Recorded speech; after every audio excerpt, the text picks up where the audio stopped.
Նոր ծննդակարգը դուր է գալիս ծղուկցի փոքրիկներին։ Միջ նրանք տաք սենյակում խաղում ու սնվում են, ծնողները, հատկապես մայրերը, հանգիստ աշխատանքի են գնում, այլևս չմտածելով, թե ով պիտի պահի երեխային։ Իմ մաման աշխատում է դպրոցում ուսուցչի։ Երբ որ մանկապարտեզ չկար, ես տատիկի մոտ էի մնում։ Մամաս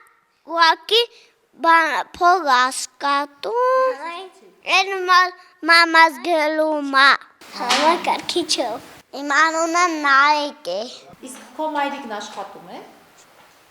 Որտեղ է աշխատում մայրիկը։ Փոստը։ Մեկ դաստիարակ, երկու օգնական եւ խոհարար։ Մանկապարտեզի բացման օրվանից գյուղում եւս 4 կին աշխատանք ունի։ Էմմա Խլղաթյանը Երևանի պետական համալսարանում լեզվաբանի որակավորում է ստացել, բայց փոքրիկների հետ աշխատելու համար մասնակցել է մի շարք դասընթացների։ Սիրել մասնագիտությունն ու որոշել նորից ուսանող դառնալ։ Այս անգամ տարրական մանկավարժություն բաժնում։ Շատ լավ հնարավորություն էր մանկապարտեզը մեր գյուղի համար, քանի որ երեխաները այստեղից կողքի գյուղ գնում էին ու շատ ժամանակ ճանապարհը դժվար էր, մանավանդ այս պայմաններում։ Հիմա շատ ուրախ ենք, որ բարձվել է մանկապարտեզ, ծնողները շատ ուրախ են, կարողանում են աշխատել, գիտեն, որ իրենց երեխաները այստեղ ապահով են, նորմալ սնվում են, նորմալ քնում են, նորմալ սովորում են, շատ մեծ հնարավորություն էր մեր երեխաների համար։ Բնակավայրի վարչական ղեկավարը հիշում է այս գյուղում անցկացրած մանկությունը։ Այն ժամանակ մանկապարտեզը երազանք էր, երեխաները շատ, խաղերը քիչ ու վտանգավոր։ Ասում է հատկապես փոքրիկ Դավիթը, որ խմբում ամենաաշխուժն է, իր մանկությունն է հիշեցնում։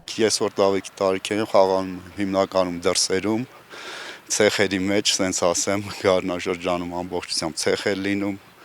Հիմնականը որ ասում եք այդ աթար այդ կորնակի վրան ենք մենք խաղում փոքր ժամանակ։ Անուշավան Հայրապետյանն ընդգծում է այս նախաձեռնության սոցիալական կողմը։ Որոշ երեխաների համար մանկապարտեզն այն վայրն է, որտեղ առողջ ծնվելու, ջեռուցման պայմաններում ծղուկի ցուրտ օրերն անցկացնելու հնարավորությունը եզակի է։ Կան բազմազավակ ընտանիքներ, որտեղ ծնողի համար այդ ամեն ինչը, ասենք, ունենք Ղարաբաղից տեղափոխված ընտանիքներ, ոչ 6-7 երեխաներ ունեն ու այդ ծնողի համար հաստատ հեշտ չի ու ճիշտ է իր ամուսինն աշխատում է, ինքն էլ մենակ չի հասցնում ու նախաուսումնական հաստատության բացվելու պես իրանք հենց բոլորի կողմից էլ մենք շնորհակալանքներ ենք ստացել, որ նման ուսումնական հաստատություն է բացվել բնակավայրում։ Չնայած ամբողջական ենթակառուցվածքներին, այս տիպի հաստատությունները կոչվում են խմբասենյակներ, որոնք գործում են համայնքի 20 բնակավայրում։ Ֆինանսավորվում համայնքային բյուջեից։ Դրանք կառավարում են Սիսիան քաղաքի մանկապարտեզների տնօրենները։ Խմբասենյակներ ենք բացել այն բնակավայրում, որ վերջի անգամ երևի աշխատել են 80-ականներին, էլի։ Դա Գորհեկ բնակավայրն է, դա Լեռնաշեն բնակավայրն է, դա Սալվարդ բնակավայրն է եւ Ծղոկ բնակավայրն է։ Ջանք չենք խնայել, այդ արել ենք։ Անահիտ Քալանթարյանը FCN կազմակերպության, մենք եթե պահանջենք ձեռք բերել, երբ որ ես ուզենամ մանկապարտեզ բացեմ, ինքը պետք է գույքը տա։ Ես ասում եմ խմբասենյակ տոնեմ, ինքը ամբողջ գույքը, գազօջախ, ինչ կա,